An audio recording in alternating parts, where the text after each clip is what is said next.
chat first. Copy your web link.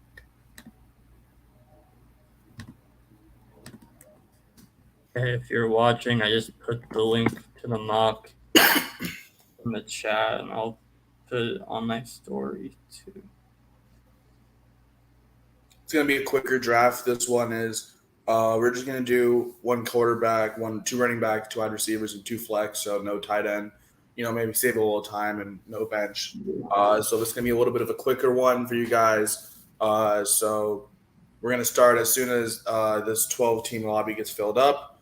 Right now it's just Ari and I, but we hope that you guys want to get some good draft experience with the fantasy football expert and myself. Just comment.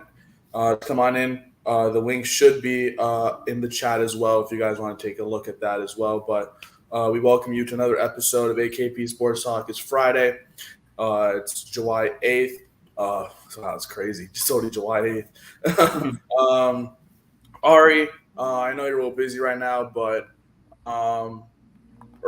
we got some early summer league action from Paolo Banchero. I just want to get a quick thought there. What did you like at it? I mean, obviously he was matched up against surprisingly the number 3 pick in Jabari Smith Jr. in his first game, and it kind of seemed like Banchero had a little bit of an edge, a little bit of competitive edge with him throughout that entire game. Dropping 17. What did you like from the Seattle man? Yeah, I mean, we saw them go at each other a couple times. They're guarding each other. Banchero the step back 3 on Jabari Smith, and then he blocked him off the glass. But then we saw Jabari Smith hit a couple of layups on him, so it was a pretty fun back and forth between 2 top 3 picks. Yeah, obviously, like we said before, it's summer league, so we don't want to totally overreact over what we see, but it's still a glimpse of their first, somewhat professional action. So yeah, it was good to see. Yeah, definitely. We talk about the summer league. It continues throughout the month of July. Just early action for a bunch of these rookies, or some of these young guys who are trying to make a chance to make a roster spot. I've heard some guys, like Mac McClung, G League favorite, also Wazoo alum Robert Franks. Just people trying to get a chance. Just trying to make their name on the big stage. But we are obviously talking about our fantasy football mock draft today. We're just waiting for you guys to join. If you guys want, just click the link down in the chat description down below.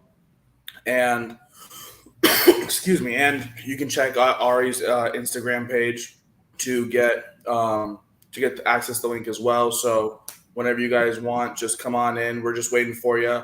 We want to get this thing started, hopefully as soon as we can here. Doing another mock draft. We'll be trying to do mock drafts a lot more frequently now, as we're almost pretty much less than a month away, or I would say pretty much a month away from the beginning of the preseason. Obviously, Hall of Fame game is a little less than a month away, so we're going to be doing a lot more fantasy football content here in these next pretty much 3 to 4 weeks as we get closer and closer to the beginning of the 2022-2023 NFL season again. Yeah, so also don't forget, guys, down below, just if you guys want, we'd love your support. Just drop a like, subscribe, comment, ask some questions. We're going to be doing our new series. This is going to be a mailbag. We're going to be doing that probably once a week, maybe once every other week, to get some input from you guys, because we want to hear from you. We want to know what you guys want us to talk about. So peep out for that mailbag on Ari's Instagram at fantasy.footballexpert, where you can send in all your questions. It can be NFL, NBA, MLB, whatever is kind of prevalent within the sports world, alongside fantasy football. Just send in your questions, and we'll try to get to all of them on our mailbag episode. So tune into that next week. Hopefully, as we get more people in, we have a few more people in here now, trickling in. So it looks like hopefully we'll get this thing started as soon as we can here. But I just Yeah, put the link to my YouTube to the YouTube. But I'll just because I was hoping people would come in, but I guess I'll just put the link to the like actual mock draft, and it should fill up soon after that. yeah, we're just waiting here for you guys to come on in, and we'll get this draft started as soon as we can.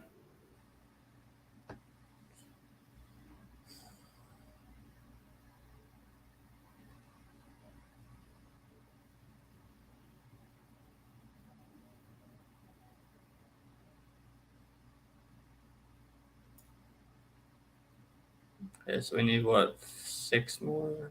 5? Yeah, 6.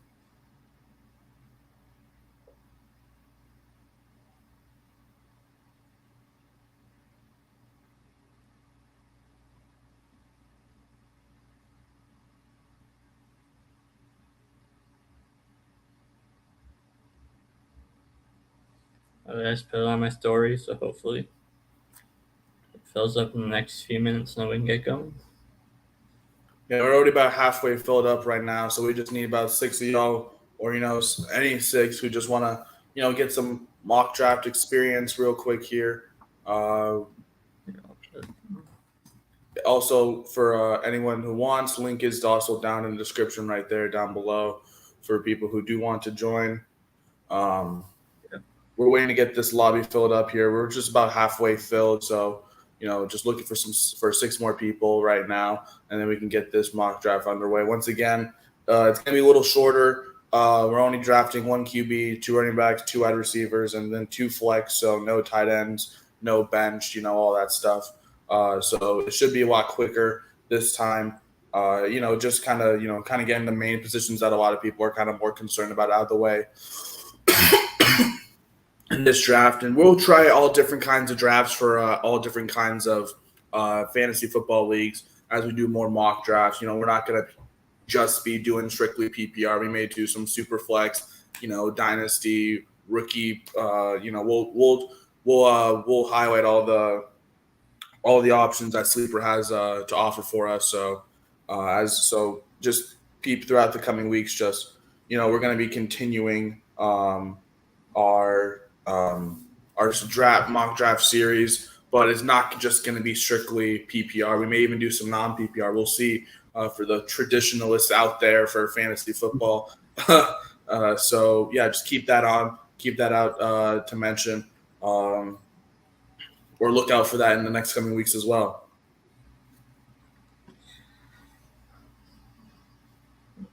I think Korea someone wanted to pick 8, so if you wanted to move it to a different spot, if that was fine with you. Oh yeah, literally no problem. Yeah, I'll move. Don't really need 8. Let's try something different. There we go.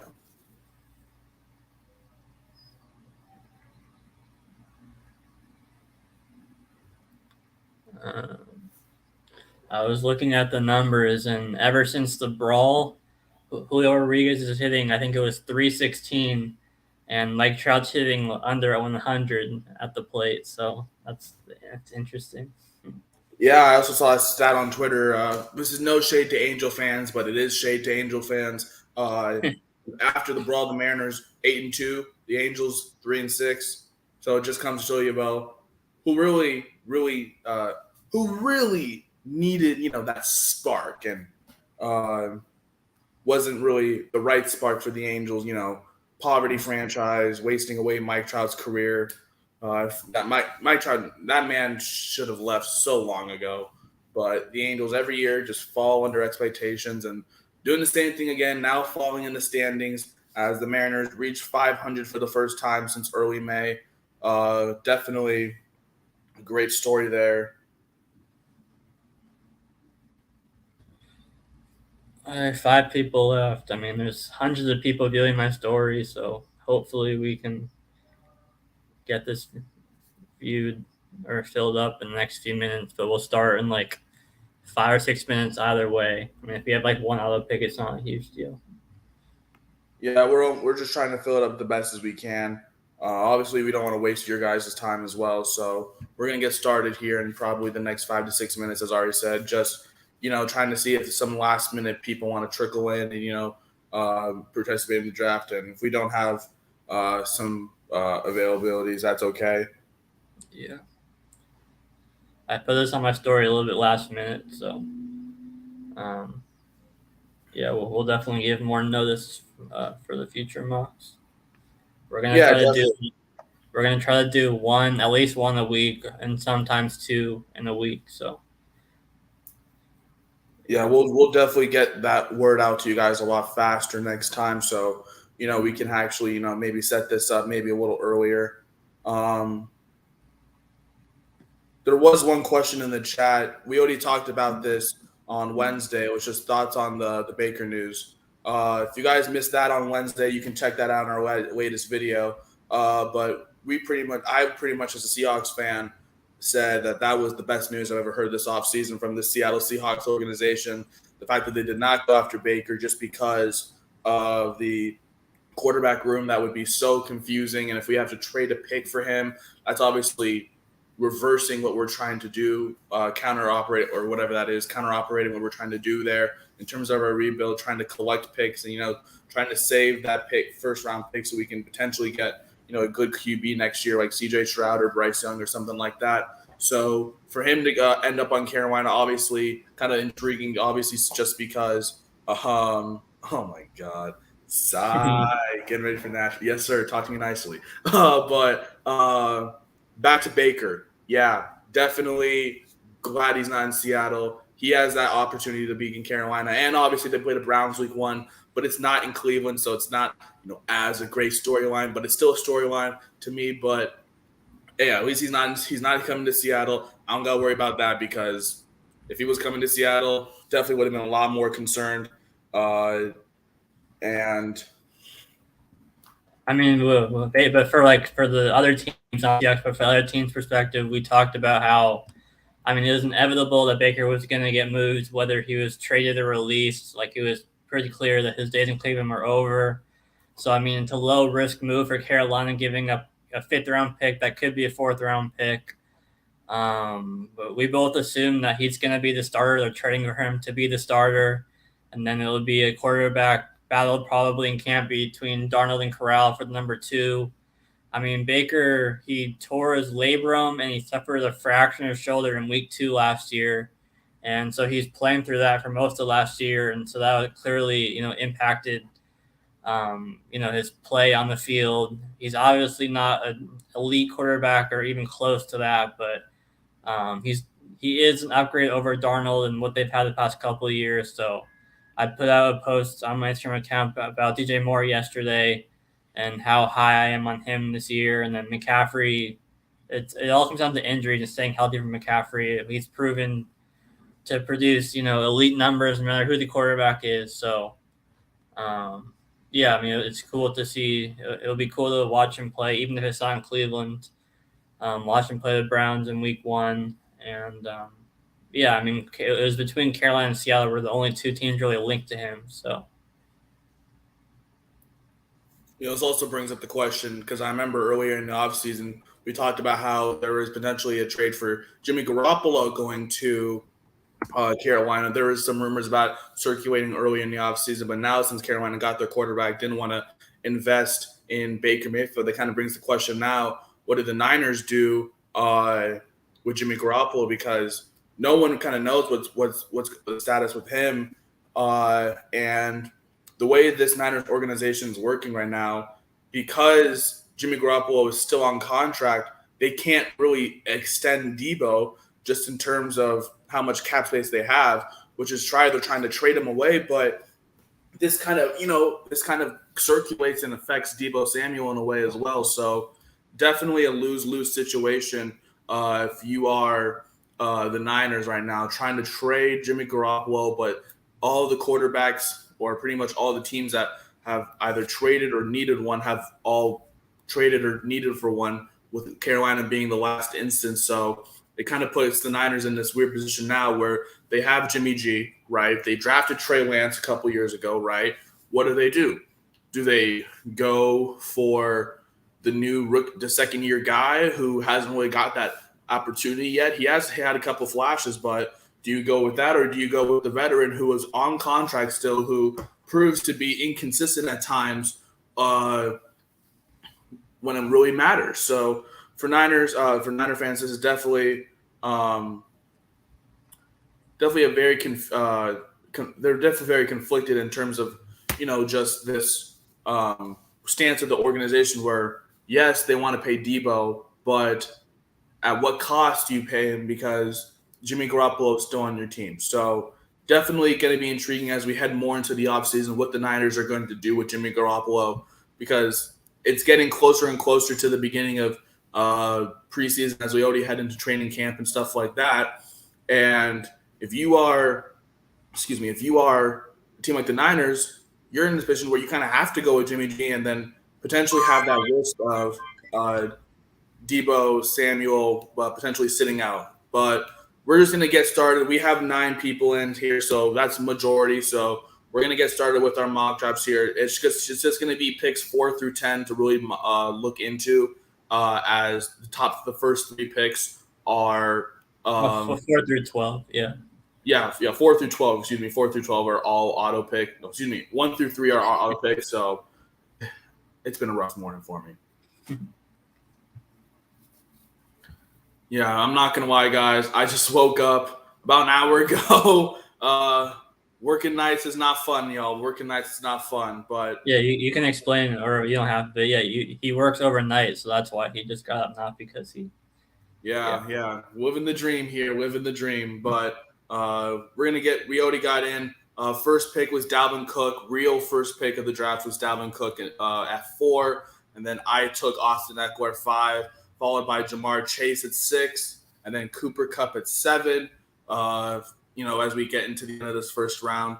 Not surprising to see Jamar Chase up there, but kind of surprising to see him picked over Justin Jefferson. A lot of people kind of, expect Justin Jefferson to kind of take that next leap to be in that wide receiver 1 conversation next year, especially when they bring in Kevin O'Connell, Rams offensive coordinator. He brought that Rams offense to Minnesota, and now we could potentially have a Cooper Kupp season for Justin Jefferson. I honestly think that that could actually potentially happen this season for Justin Jefferson, literally just because of how that offense works so well for the Rams and how Minnesota's offense is literally an exact mirror image of how the Rams work. I mean, you have a star back, right? You have 2 great wide receivers. You have a quarterback who is not decent on the run, but, is mobile enough to scramble out of the pocket and make a decent pass downfield and rely on Justin Jefferson to make that deep pass or that deep throw. So definitely going to be, I think, a big season for Justin Jefferson just because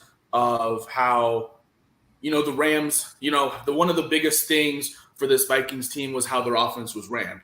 And now they don't have Mike Zimmer anymore. And a lot of the play calling and kind of that leadership was going through him, obviously, as a head coach. But now they bring in Kevin O'Connell, new coach, new regime. I think this definitely could be a big year for the Vikings in terms of offense just because of how it works so well for this Rams team.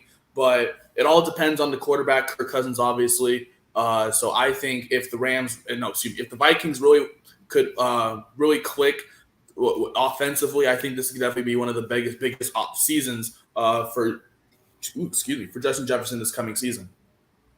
No, yeah, I mean, I would say it's a bit of a shocker, not too much, and it looks like that person may have left since this team 6, but a slight shocker that Chase went number 1 wide receiver. But I mean, you can't deny the upside, with Joe Burrow, that connection.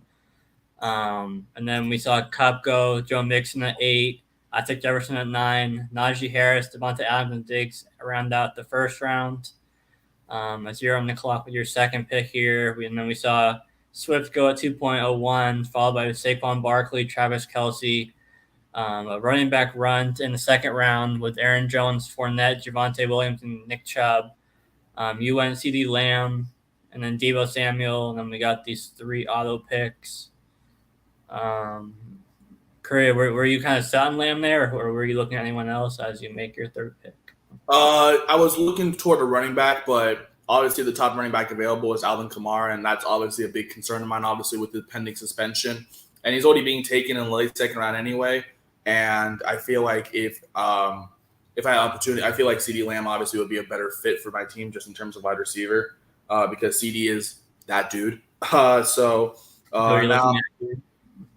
right now, I'm looking at this running back room, and I definitely feel like I definitely want to make a big splash right now for a good RB2, especially since this wide receiver room is literally so deep. And I'm going to be selecting. I know it's risky, but I feel like this man has so much upside this year. I'm going with James Conner. Literally throughout the first, I would say, first 6 weeks of the season, this man is definitely going to be in the top 5 running back conversation just because no D Hop and the way the Arizona offense ran last year without D Hop when he was injured, James Conner was putting up top running back 1 conversation numbers throughout pretty much week 8 to like week 16 before he got injured. And in that game against the I think it was the Detroit Lions or whatever, where he struggled, but definitely I know you say like take Zeke, but I feel like the upside for James Conner is so high right now, and I feel like him in the 3rd round is definitely a great landing spot for him. No, yeah, the touchdown upside's huge. I mean, obviously, most expect regression from the 15 I think rushing touchdowns last year, but then you factor in the departure Chase Edmonds should open up more opportunity for him in the passing game. So to me, the risk is the injury, but to me, yeah, in the middle of round 3 is well worth the risk at that point. The touchdown regression is going to be when you factor in his added involvement in the pass game potentially.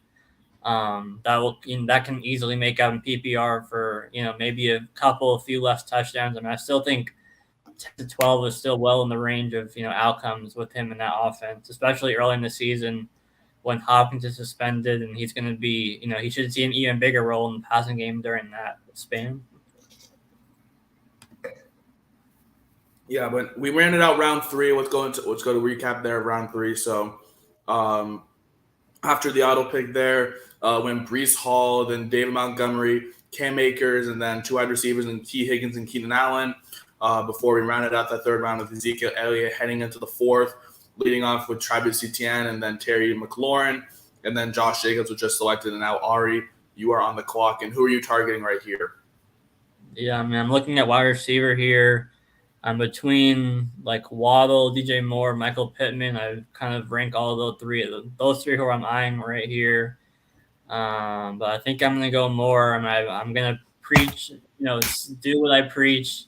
With the post I put out on Moore yesterday on Instagram, I think just a few more touchdowns this year, and he can easily be a borderline wide receiver 1 in PPR, borderline top 12 in that top 12 to 15 range. So I love him in round 4 in 12-team leagues this year. Bro, you're crazy. You keep stealing my picks, man. That's crazy. That's so crazy. Nah. Seriously, this is like the 4th time you've done this. This is so crazy. Literally, as soon as I ask you what pick you're gonna, it's the one that I want. This is crazy, Ari. You're ridiculous right now. But right now, since it's my pick, Justin on the fly here. I'm looking wide receiver as well. Good wide receiver 2. I was looking at those 2 that were just picked in DJ Moore and Michael Pittman, and looking at it future-wise, I like this guy just because of how many receptions he had last year. Jalen Waddle, I feel like he definitely is going to be a great wide receiver too. Obviously, there's just risk on Tua Tagovailoa really stepping up to be a better QB next year. And then now that Tyreek Hill's in that system, definitely could limit how much Jalen Waddle could really produce next year. But I definitely feel as if he has a lot of potential coming into this next season. Without a doubt. Yeah, I mean, he's still going to see his targets in the short passing game. You can argue both ways. Either Tyreek Hill hurts him and that he takes targets away, and then you can argue that he helps open up the middle of the field for him. So you can look at it both ways. But, I mean, either way, like near the end of round 4, I think is perfectly fine, value for Waddle and PPR. Yeah, as we recap the end of round 4, last pick was Patrick Mahomes before the 3 auto picks. And then the first pick of the 5th round after the auto picks was Elijah Mitchell. And then I selected Amari Cooper as one of my flexes. And then it followed by Jerry Jeudy, Marquise Brown, and then now Dalton Schultz. And now, Ari, you are back on the clock here. Who are you targeting right now? I'm between Cortland Sutton and Allen Robinson here for one of my first two flexes. And obviously Sutton, they both have a good quarterback situation. Sutton has obviously the clear path to be wide receiver one, whereas A-Rob is a clear number two. But I mean, we've seen two top 12 wide receivers in the offense before with Robert Woods and Cup. I think A-Rob is a tad bit safer, so I'm leaning his way, and that's who I'm going to go with. But those two are super close for me. Yeah, I would definitely say the same thing between those two. You could definitely make the argument for either one for one of the flex spots. I would That's definitely, yours too. I definitely would argue either one. But yeah, definitely don't blame me there. But yeah, yes, is that your team, man? Definitely, definitely a good team right there. But we ended. Let's go recap at the end of the fifth round. After Ari's pick, it went Corbin Sutton, Kareem Hunt, and then Mike Williams in the start. The sixth round, first pick was quarterback Joe Burrow. As we go back into the sixth round, and then right after that selection was Brandon Cooks, and then Amon St. Brown. Now, Ari, you're back on the clock again. Who are you targeting now? I mean, I believe I have one flex and one quarterback. I don't really see anybody that stands out here or in my wide receiver, so I think I'm just gonna take my quarterback here. Do I have anybody to pair up? No. I think I'll just go safe here, Russell Wilson. I mean, you know what you're gonna get out of him, obviously on a year-to-year basis, and you can argue he's in a better situation this year under Nathaniel Hackett, who you would think is gonna do a better job of putting the offense around him than what we saw, under Pete Carroll in Seattle. Obviously, that division's going to be super, super high scoring. It's going to be a lot of shootouts, and so I think Bolton's going to be pretty steady, pretty safe and steady. Kyler obviously has more rushing upside. Just my concern is earlier in the year with Hopkins suspended. You can argue with Marquise Brown, he'll be fine. And, maybe I'll lean Kyler Murray, even like a month now with Russell Wilson. But for now, I just want safe and steady with Russell Wilson. Yeah, it's definitely the safe pick right there. And then following that went Adam Thielen, and then Kyler Murray, and then Chris Godwin. And I selected Clyde Edwards-Helaire because, I definitely could have waited on. I was going to go either a quarterback, and I was targeting Kyler Murray, to pair with James Conner, or I was going to, select a quarterback later. And I definitely played the right game, just waiting for a quarterback now as we begin the last round. Gabriel Davis is the first real pick taken off the board after the auto picks, and now I will be selecting my quarterback, and no better selection than the GOAT himself. I'm going with Tom Brady, obviously. He puts up great numbers every year. Last year, he put up great numbers, leading passing yards, I believe. So definitely a great steal in the seventh round. I'm not complaining with that pick to end my draft right there. I'm going with Rashad Bateman, my second flex. He should, with Marquise Brown gone, he should step into a much, much bigger role this year in Baltimore. Obviously, Mark Andrews is still technically the, quote unquote wide receiver one in that lunch table legend will be with these mock drafts. We go over each team after, which is basically after this pick. So we'll be going over each team individually in a minute or two. As Sanchi makes his final pick here. As we said, we're just doing a smaller mock draft, a quicker one for this episode, but future mock drafts will, be a little bit more in depth, and we'll go over each team. Future mock drafts will be bigger, and your normal starting lineup and bench will do, but this one we just want to do a quicker one. So I guess because Team 6 dipped after the first round, so we'll just do 4, 5, and then 7 through 12 we'll go over. We'll start with Team 4. This is L Money. We'll get right into his team right now. So first selection, they went with Dalvin Cook, and then right after that, Deebo Samuel. Third round, taking Kyle Pitts as the second tight end taken off the board. Then fourth round went with Patrick Mahomes, and then finished off with Elijah Mitchell in the fifth, Michael Thomas in the sixth, and then Gabriel Davis in the seventh. Ari, what do you like about this team? This is the whole right. Yeah. Okay. This is the whole. Yeah, Okay. So I mean, Cook round one, you can't go wrong with. I like the Debo pick. Mitchell in round five, I don't mind at that point. I'm not super, confident in him as a running back too, but I think he can easily earn that value if he can stay healthy and keep that role. My biggest worry is just that backfield in the last. I think the stat was the last like 5, maybe 6 years. There's been a different leader in carries, and so that's the risk. Is just the even if the lead back one year, they're not safe next year. We've seen that the last 5 years with guys like Tevin Coleman, Matt Breida, where they looked great in one year, and then the next year we see Shanahan, go a different route running back. So, I mean, Mitchell, say if he stays healthy and the trend's going to end at some point, so if he can keep that role, and they should easily earn that value around 5. I normally don't like going both quarterback and tight end early. I think it leaves you a little bit weaker. I like Gabe Davis in round 7, and like I don't mind Thomas at this late at that value in late round 6, but relying on him as your wide receiver 2 is my bigger question or my bigger concern. I'd rather draft Thomas no earlier than wide receiver 3, but that's what's going to happen when you go both tight end and quarterback early. So that's my biggest, kind of worry with this team. But I mean, if everyone stays healthy and if Thomas comes, even remotely close to the old form, this team could definitely turn out.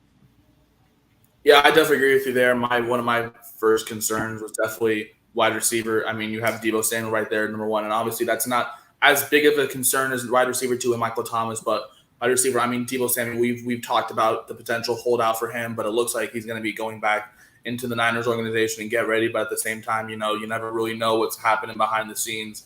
So that's definitely a concern right there. But obviously, Dalvin Cook, you can't go wrong right there for Elijah Mitchell. You've mentioned the Niners backfield, always being injured, always having a new emerging wide running back one out of the backfield each week. And, Elijah Mitchell as a running back 2 is kind of, a little bit scary just because you can't really depend on a Niners running back to, be consistent week to week, with all the injuries they suffer. But I like Gabriel Davis late as well. But, just definitely maybe I agree with you. I don't really like taking tight end or quarterback early as well because I feel like you can definitely build your depth for your roster earlier. And then, there definitely can be some sleeper QBs in later rounds and tight ends as well. But yeah, definitely can't go wrong with Dalvin Cook there. But yeah, that's all I have to say about this one. But then we're going to get into mine next. So personally, I went Austin Eckler first round at 5. And then after that, I went with CeeDee Lamb. And then I turned around, snagged James Conner in the third round, and then got my wide receiver 2 in Jalen Waddle, and then got my first flex in Amari Cooper. And then I settled with Clyde Edwards-Helaire in the 6th before I drafted Tom Brady in the 7th. My team, I like this one better than the last mock draft I did. I'm not going to lie to you. I like how the value in James Conner in the 3rd, especially at the beginning of the season. I definitely have 2 great RB1s right there, potentially, and Austin Eckler, who always is touchdown dependent. And when healthy, he's definitely a top 5, definitely a top 3 running back, and potentially actually top 5 running back in fantasy football. And then James Conner, the upside that he has this year, as we talked about earlier, definitely going to be prevalent. And then CeeDee Lamb, I obviously definitely going to be more of a wide receiver 1 this year now that Amari Cooper, the other guy who I drafted, is now going to be in Cleveland. But Cleveland's quarterback controversy right now is very, very shaky. So either going to be Jacoby Brissett probably, or Deshaun Watson throwing the ball to Amari Cooper, depending Sean's suspension as we wait on that. But Jalen Waddle is a great wide receiver too. It's just a little risky for me, obviously, with the whole Tyreek Hill situation, and then to turn the ball over.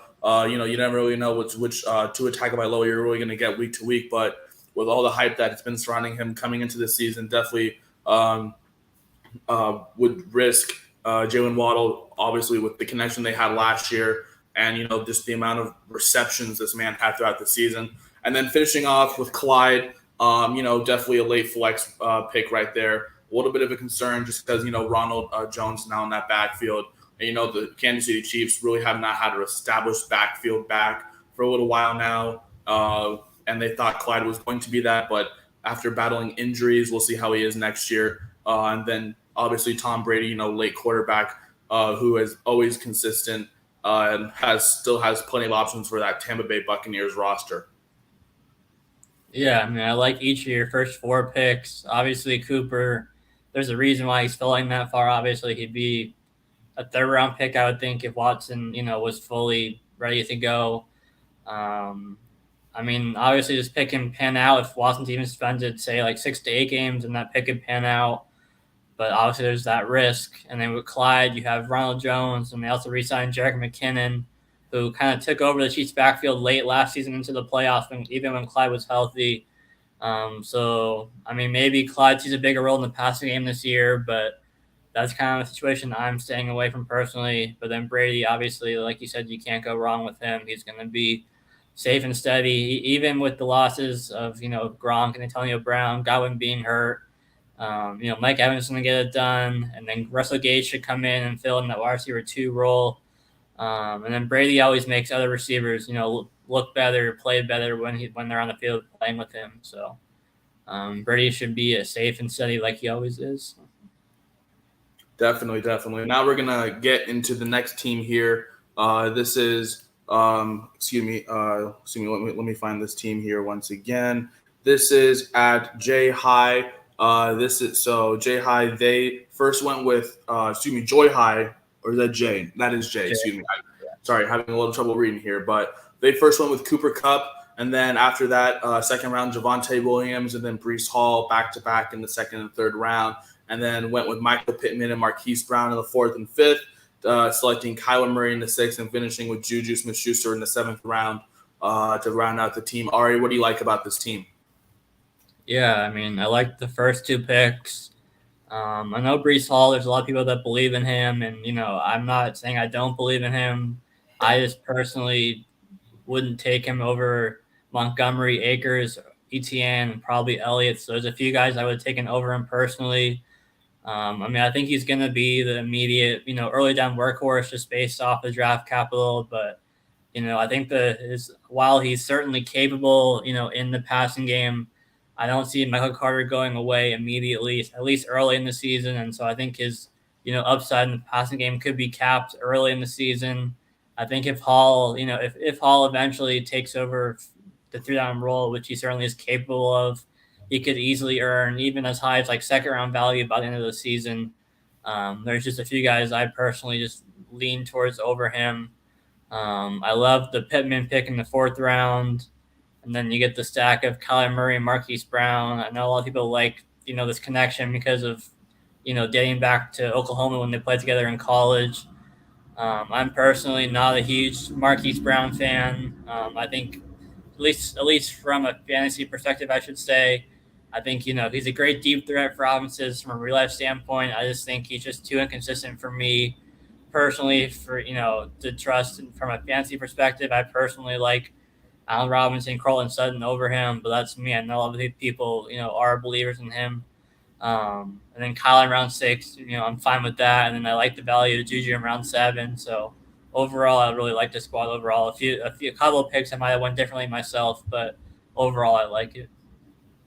Yeah, I agree with you there. Breece Hall definitely a risk in the 3rd, but he definitely seems he's going to be that 3-down power horse back that the Jets are hoping to get out of him. But you mentioned, they still have Michael Carter on that roster. We don't know what the Jets are going to be doing with him.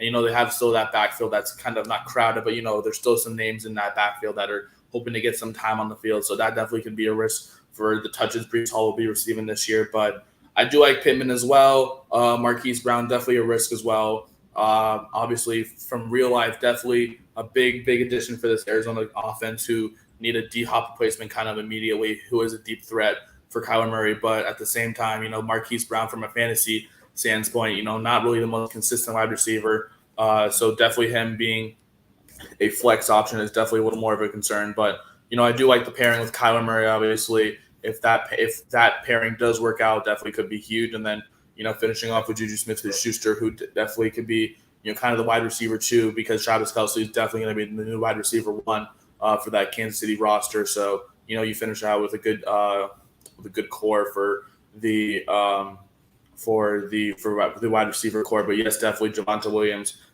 As you are high on him, I'm high on him as well. But there's Melvin Gordon, who's lingering in that backfield as well, who could potentially mess things up for Javonte Williams. So that's risky, but it's high risk, high reward. I feel like for Javonte Williams. So I definitely like this team as well. Now we're going to move on to at Bain80. Bain80. So the first pick they had was Joe Mixon, and then they went with Leonard Fournette and David Montgomery back to back. So 3 running backs in the first 3 rounds, and then they selected Jalen Hurts and Dalton Schultz before selecting Adam Thielen and Darnell Mooney to round out this draft. Ari, what are your thoughts right now on this one? Yeah, I mean, I like the Mixon pick. I like the Montgomery pick. Fournette, I don't mind that 2.5. I probably would have went wide receiver or Javonte personally, but I know I'm bigger on Javonte than most. Hurts, in the one quarterback league, I'm personally not taking him that early. I would have taken Pittman or Waddle there.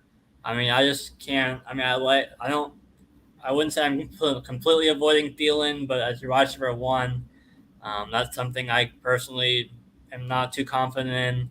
And then Mooney, I like him a lot. I'm late round 7, but as like a wide receiver 3, wide receiver 4, I like him. So, I mean, this team certainly could work out if Thielen can stay healthy and catch a lot of touchdowns and whatnot. But I like a couple of the pieces in this team. I just don't love it overall personally.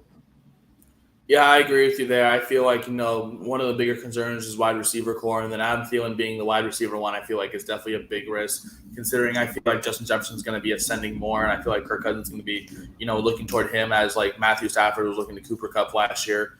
That's definitely going to be a huge concern. So, in terms of like running backs, yeah, I do like David Montgomery and Joe Mixon. I feel like Fournette's a little too early as well, and then, I feel like, in that 4th round, definitely Michael Pittman or, maybe someone else would have been a better selection instead of Jalen Hurts. But yeah, if it seems he's healthy, I feel like it could be, pan out great. But personally, I'm just a little concerned with the wide receiver core. Definitely relying on Adam Thielen to be a wide receiver one every week is not really the strongest, considering he is not the greatest reliable fantasy football source as of late since Justin Jefferson has emerged on the scene.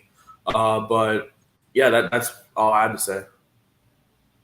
Yeah, we'll get into my team now. I had the number 9 pick where I took Justin Jefferson, followed by Aaron Jones, Cam Akers, and I took DJ Moore as my wide receiver 2.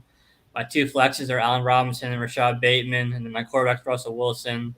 I was very pleased to get Jefferson at number 9. I'm going to take him as early as in that 4 to 5 overall range personally.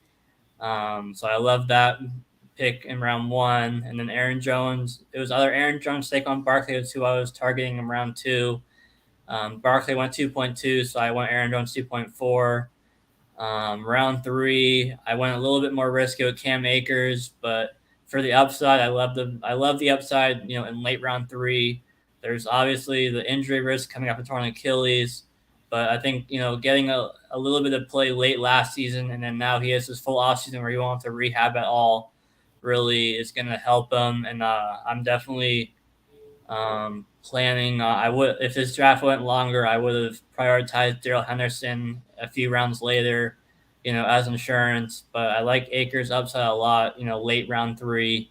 DJ Moore, I've talked about. My account, and then on here with the quarterback upgrade, and then Allen Robinson, I'd like a lot to bounce back this year. In a much better situation. We've seen 2 receivers post top 12 numbers in this offense before, and there's no reason why it can happen again, in my opinion, here. And then Bateman should be a pretty safe wide receiver 4/second flex option, as the wide receiver 1 and then number 2 target in that Ravens passing offense this year. And then Russ Wilson, like I said, should be pretty safe and steady at quarterback. Yeah, I like this team too. I'm just a little upset that Ari has stolen 2 picks before me once again. Not surprised there. No surprise there. Pick Steeler over there. But Who was it? DJ Moore and who else? I was targeting Russell Wilson in that sixth Okay. round. Gotcha. But yeah, but no. I still like this team. Definitely, I agree with you. Justin Jefferson falling to 9 is definitely a huge steal in that first round. Not potentially going in that top 5. And then I agree, the upside for Cam Akers is huge this year coming off a torn ACL, and we saw flashes of him.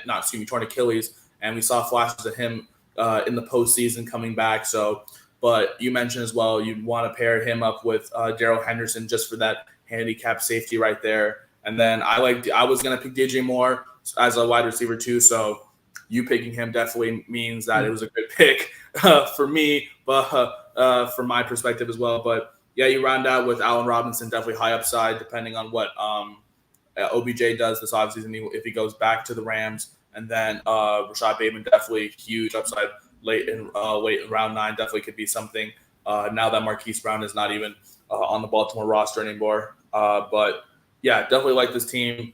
Great value picks. You know what you're doing already. But let's go to the next draft. This was at Berg's 56. This was their team. They selected Najee Harris first, and then went Travis Kelce in the second round, then T. Higgins, Josh Jacobs, and then 2 wide receivers in Cortland Sutton and Amon-Ra St. Brown, both for finishing up with Matthew Stafford in the 7th round. Ari, what do you like about this team right here? Yeah, I think it's pretty solid. Especially if we're going tight end in round 2.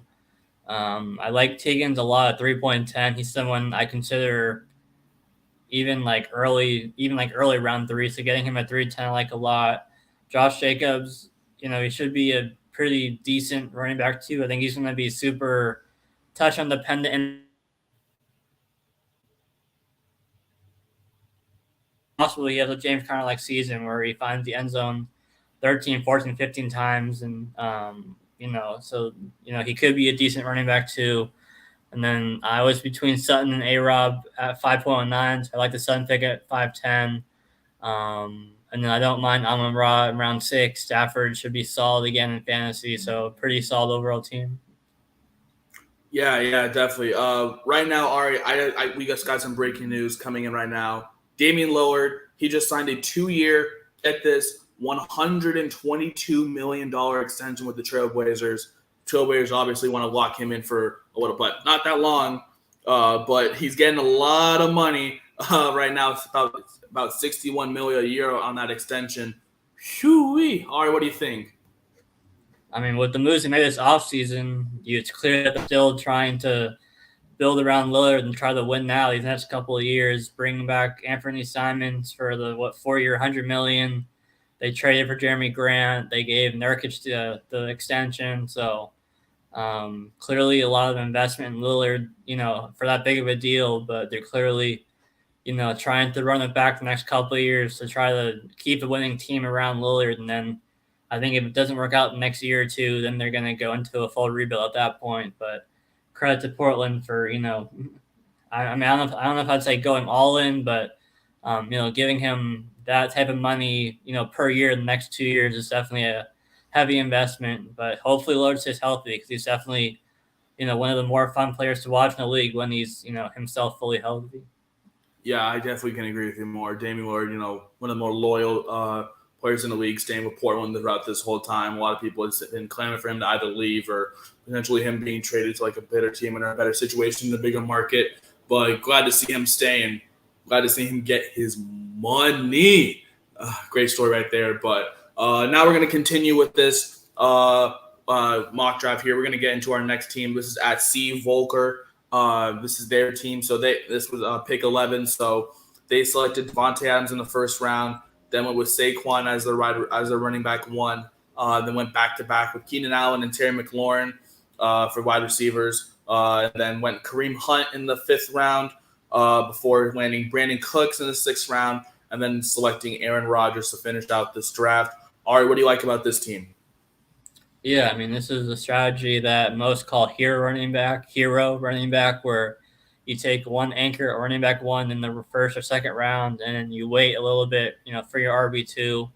I don't know if this is full hero running backs. I think normally you would wait till even 6th, 7th, 8th round for your RB2, but I've mentioned Kareem Hunt a lot as one of my favorite, targets in this 5th, 6th round range. So if you're going to wait on your RB2, Kareem Hunt's probably my favorite target.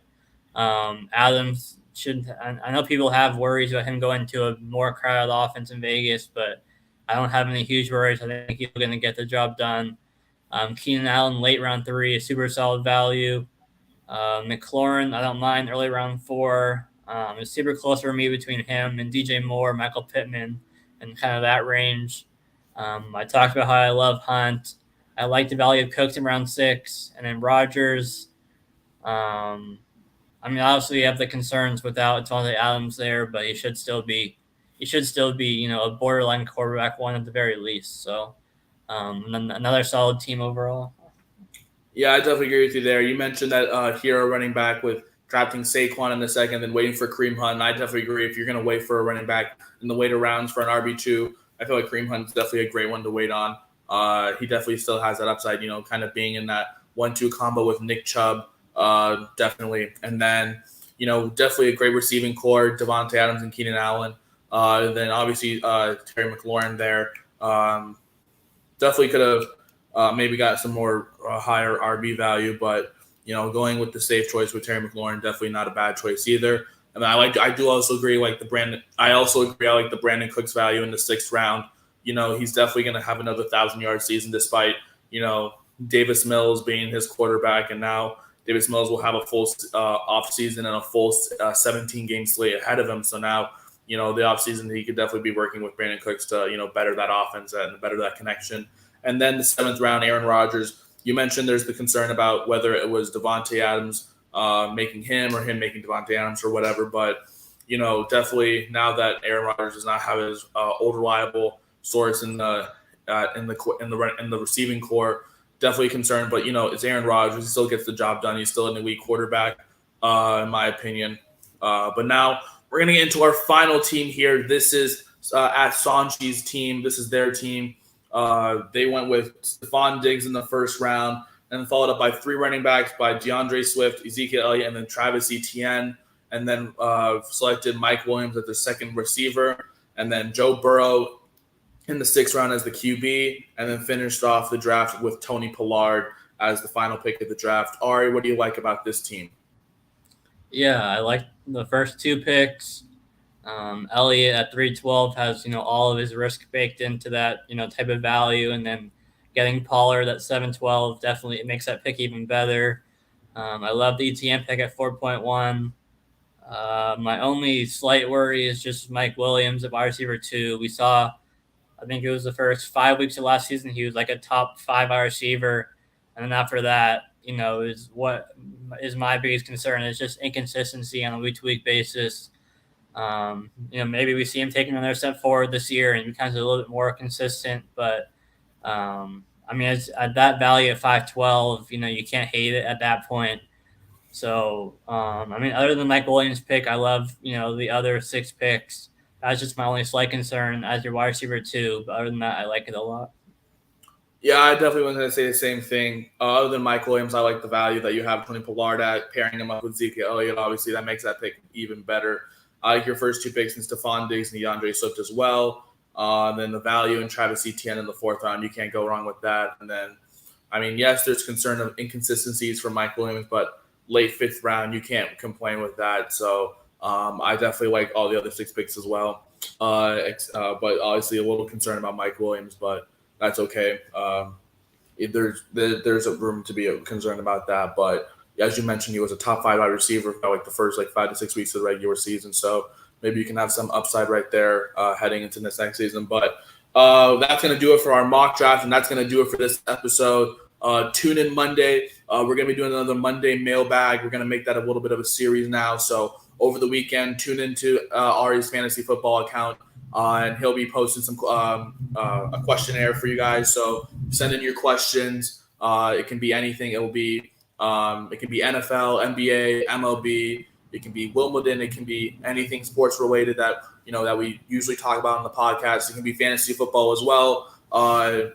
Depending on what you want to ask. You're welcome, Sanj. I appreciate it. Thanks for coming in.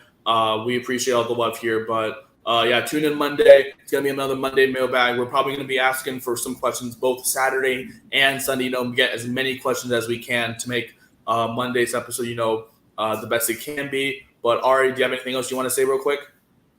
No, yeah, have a good weekend, everyone. Probably Saturday and Sunday, or at least at the very least, I'll put one of the question boxes on my story for you guys to leave your questions, and we'll get to as many as we can. So, yeah.